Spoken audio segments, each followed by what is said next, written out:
কি বলেছেন বেদাত সম্পর্কে, এখানে বেদাত ওইখানে বেদাত, ষড়যন্ত্র এইখান থেকে টপ র্যাঙ্ক পর্যন্ত চলতেছে। আমরা ঘুমের মধ্যে আছি। চট্টগ্রাম নিয়ে শুধু আপনি পড়ে থাকলে হবে না, ভাবলে হবে না, সারা বাংলাদেশ নিয়ে আপনাকে চিন্তা করতে হবে, ঠিক কি না?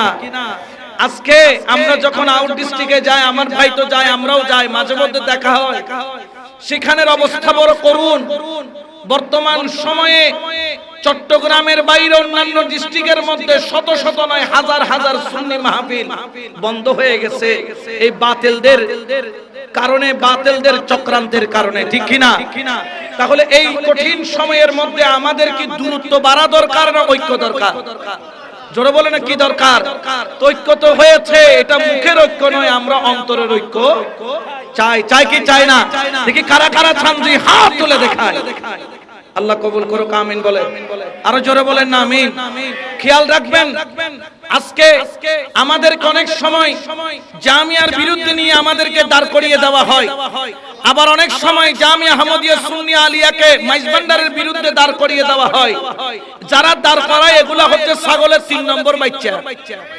কয় নম্বর বাচ্চা? 3 নম্বর বলে না, কয় নম্বর? সল বলে বাচ্চা 3 দিলে দুয়া খাইয়ে লাফায় আর এ নহাই লাফাতি বলতে যত বেজালর মূল হনা বেজালর। খেয়াল রাখবেন, জামিয়া আর মাইজভান্ডার এই দুইটা কেমন? আমার যদি আমাকে যদি উদাহরণ দেই, আমার 2 চোখ যেমন, এক চোখ যদি জামিয়া হয় আরেক চোখ মাইজভান্ডার, ঠিক কি না? জামিয়া এবং মাইজভান্ডার দুটোটা যদি এক জায়গায় এক অবস্থানে একসাথে চলে, বাংলাদেশের বুকে বাতিলের 14 গোষ্ঠীর ক্ষমতা নাই সুন্নিয়তের সামনে দাঁড়াবে। কারণ আমরা দেখেছি শুধু মাইজভান্ডারের একজন আওলাদ যদি সোহরাওয়ার্দী উদ্যানে কদম রাখে, পুরো সোহরাওয়ার্দী উদ্যান মানুষে পরিপূর্ণ হয়ে যায়, তিল পরিমাণ জায়গা থাকে না। এটা পাওয়ার হুজুরে গাউসুল আজম মাইজভান্ডারের বেলায়েতের পাওয়ার, ঠিক কি না? আজকে আমাদের শক্তিগুলাকে ছোট ছোট খণ্ড খণ্ড করে দেখিয়ে আমাদেরকে দুর্বল দেখাচ্ছে।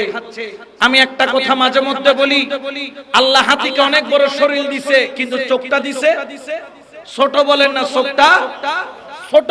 সুন্নিরা মনে করে, সুন্নিরা আমরা মনে হয় অল্প। নয় নয়, আমরা কি সুন্নি? আপনি যখন কিশোরগঞ্জ যাবেন, আপনার চাইতে আমার চাইতে আরো 100 গুণ প্রেমিক করা সুন্নি আপনি এক মাথায় ওই কিশোরগঞ্জে গেলে পাবেন। কয় হুজুর কাইটালাম ওডাই, নবীর বিরুদ্ধে কইলে কি করিলাম? ডাইরেক্ট কাইটালাম, কোন ফতোয়ার দরকার? আমি বললাম কাইটালাইলে তো জেলে যাবে। কই জামু? নবীর বিরুদ্ধে কইলে কাইটালাম, জেলে যামু, ফাঁসি খামু, কিন্তু নবীর বিরুদ্ধে কাউরে মুখ খুলতে দিব না। সুবহানাল্লাহ বলেন না? আছে, সব জায়গায় আছে। আপনি শুধু একটু কল্পনা করে দেখেন, আগামী 12ই রবিউল আউয়াল কোটির উপরে মানুষ চট্টগ্রামের জামায়াত হবে, আর সোহরাওয়ার্দী উদ্যান পরিপূর্ণ হবে শুধু একজন আওলাদের ডাকে। পুরা সোহরাওয়ার্দী উদ্যান পরিপূর্ণ হয়ে যাবে। খেয়াল করেন, এই দুই শক্তি যদি পুরা মাইজভান্ডার, জামিয়া আহমদিয়া সুন্নিয়া আলিয়া সহ বাংলাদেশের সুন্নি আকীদা ভিত্তিক যতগুলা দরবার রয়েছে, 12,000 দরবার নয়, বেশি বাছাই করে 12টা দরবার যদি এক জায়গায় হয়, বাংলাদেশে এমন কোন মাঠ তৈরি হয় নাই যেই মাঠ ওনাদের আশিকদেরকে জায়গা দিতে পারবে, ঠিক কি না? আজকে আমাদের এই পরিণতি কেন? ওই যে বললাম, হাতির শরীরটা অনেক, কিন্তু চোখটা ছোট। হাতি নাকি কানের কারণে তার শরীরটা দেখে না, এই জন্য সে এদিকে দৌড়ায় ওদিকে দৌড়ায়। তার শরীর যদি দেখতো তাহলে বাংলাদেশের মানুষ একটাও সব পিছালাইতো। তো আমরা যারা দরবারি, আমাদের যে কি পরিমাণ শক্তি আছে এটা আমরা নিজেরাও জানি না, কিন্তু আমাদের এখন তাকানোর সময় হয়েছে। এখন আর বাড়াবাড়ি করার সময় নয়। এখন রাষ্ট্রীয় পর্যায় থেকে শুরু করে একদম রোড পর্যায়ে পর্যন্ত আপনি দেখেন, সালাফিরা আজকে রন্দে রন্দে ঢুকে গিয়েছে। ওই দিন আমি আগ্রাবাদে নামাজ পড়তে গেলাম, আগ্রাবাদের মোড়ে সিঙ্গাপুর ব্যাংকক মার্কেটে দেখলাম আমিন বলনেওয়ালা, চিল্লায়া আমিন বলনেওয়ালার সংখ্যা সাধারণ সুন্নি মুসলমান থেকে আরো বেশি হয়ে গেছে। আপনি খুলশিতে যান, বড় বড় জায়গাগুলো তারা টার্গেট করে করে কাজ করছে। আপনারা শুকর আদায় করেন এই ব্যক্তির, যিনি আলা হযরতের প্রেমে পড়ে, যিনি আলা হযরতের মুহাব্বতে পড়ে, সাথে সাথে আমাকে বলছেন যে আপনি গৌসুল আজম মাইজ ভান্ডারীর দরবারে আমার জন্য আরজি পেশ করবেন। অর্থাৎ ওনার মধ্যে যতটুকু আলা হযরতের ভালোবাসা, ততটুকু গৌসুল আজম মাইজ ভান্ডারীর ভালোবাসাও আছে না নাই? আছে। আজকে দুই ভালোবাসা এক জায়গায় জমা হয়ে এই যে মাহফিলটা দিয়েছে, এই মাহফিল যদি আজকে সালাফিরা দিত, বাতিলরা দিত, এই মাথা থেকে ওই মাথা পর্যন্ত তারা সবাই উপস্থিত হয়ে যেত।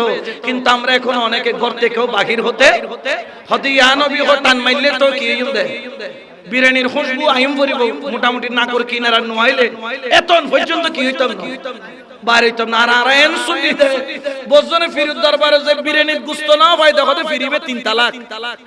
এলে বহুত আছে না নাই? খবরদার, সাবধান হয়ে যান।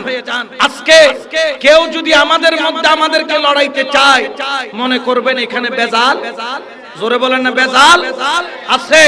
খেয়াল রাখবেন, যুগে যুগে যারা ইসলামের খেদমত করেছেন তারা কিন্তু অসংখ্য তিনি কষ্ট করেছেন, এবং যতগুলা ব্যক্তির হাত ধরে ইসলামের খেদমত হয়েছে আল্লাহর ওলিদের জামানায়, যার মধ্যে অন্যতম হলো হযরত সালাহউদ্দিন আইয়ুবী, যার হাত ধরে দ্বীন ইসলামের পতাকা দ্বিতীয়বারের মতো বাইতুল মুকদ্দাসে গেড়েছিলেন। উনি বলতেছেন উনার সারা শরীরে নাকি হয় তলোয়ারের আঘাত, না হলে তীরের আঘাত, না হলে জখমের আঘাত, উনার সারা শরীর, মুখে, শরীরে, পিঠে, সামনে, পিছনে শুধু আঘাতের চিহ্ন, দাগ আর দাগ, দাগ আর দাগ, দাগ আর দাগ। তো উনাকে এক আশেক প্রশ্ন করলেন, ওগো সালাহউদ্দিন আইয়ুবী, আপনার সারা শরীরে দাগ দেখি, কিন্তু আপনার গর্দানার মধ্যে তো কোনো দাগ নাই, আপনার সারা শরীরে হয় জখম, দাগ। কারণ উনি সারা জীবন জিহাদের মধ্যে কাটিয়েছেন। কিসের মধ্যে? জিহাদের মধ্যে। আর আজকে আমরা জিহাদ বললে আমাদেরকে কি লাগানো হয়? হ্যান্ডকাপ লাগানো হয়। জিহাদকে সন্ত্রাসীর পর্যায়ে নিয়ে গিয়েছে। অথচ তাসাউফ বলেন, তরিকত বলেন, প্রত্যেক জায়গায় জিহাদের অবস্থান আছে। একটা তলোয়ারের জিহাদ, এটা তো আছে, আর একটা নফসের বিরুদ্ধে জিহাদ, এটাও আছে। জিহাদ ছাড়া আপনি কোনদিন আপনি কামিয়াবি অর্জন করতে পারবেন না।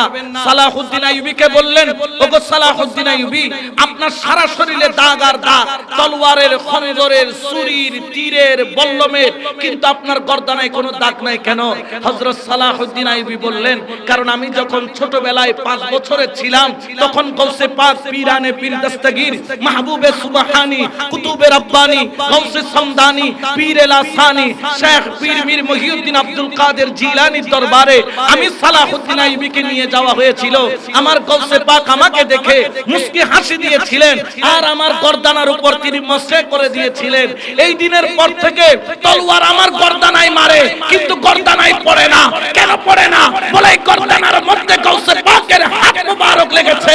ওরে জগতের মানুষ, একবার চিন্তা করে দেখো, যদি আমার রাসূল পাকের নিয়ামতের হাত তোমার মাথার উপর থাকে, তোমার কাঁধের উপর থাকে, তোমার গর্দানার উপর থাকে, লক্ষ কোটি সুন্নি নয়, একজন হাসান আজহারি যথেষ্ট, একজন সুন্নি আলেমে যথেষ্ট।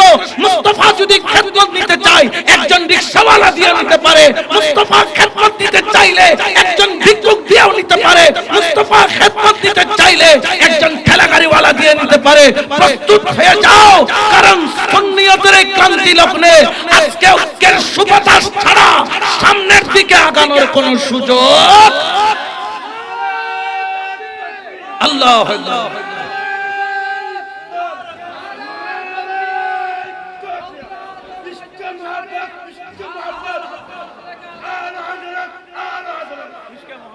আমি আমার ভাইকে বসিয়ে রেখে আমি আর আলোচনা লম্বা করব না, যদিও বা এত সাহিত্য মনন হর না না না শতানি সাহিত্য মনন হর, কিন্তু আমার ভাই বসে আছেন।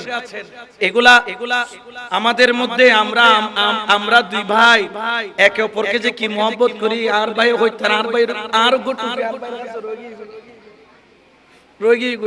ইয়াতে গেছিলাম মাধবপুরে মনে হয়, ওখানে আমি ফেলে আসছি, আমার ভাই নিয়ে আসছে, আর আনতে পারি নাই।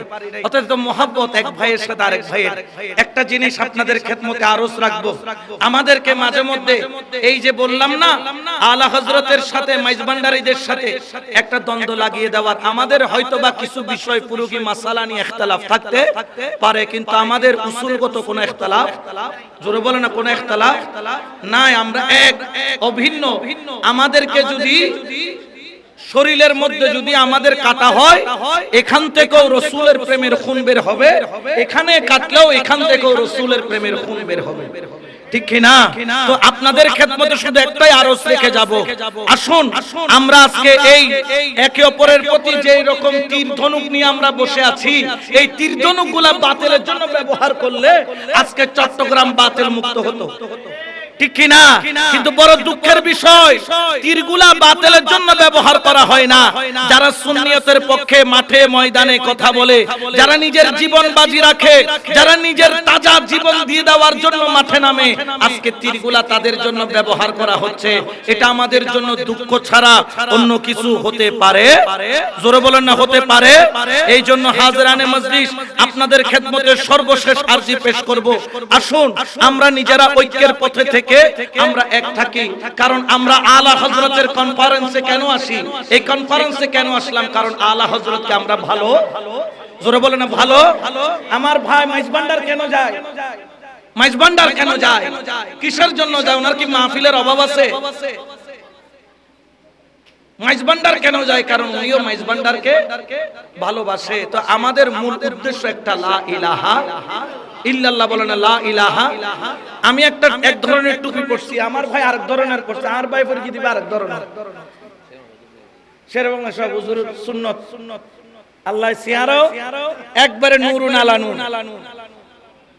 আর দেন পাশে দান মুরব্বি আই দুয়া সাইর তাতুন, আল্লাহ রাসূল হইদে বুজুর্গ দেইলে, বয়স্ক মানুষ দেলিবে তুমি কি লেভেল লাই দোয়া লেভেলে দোয়া সাইর, আল্লাহ তানো হায়াতে তয়্যিবা, হায়াতে খিজরি দান করো। আরো জোরে হন না আমিন।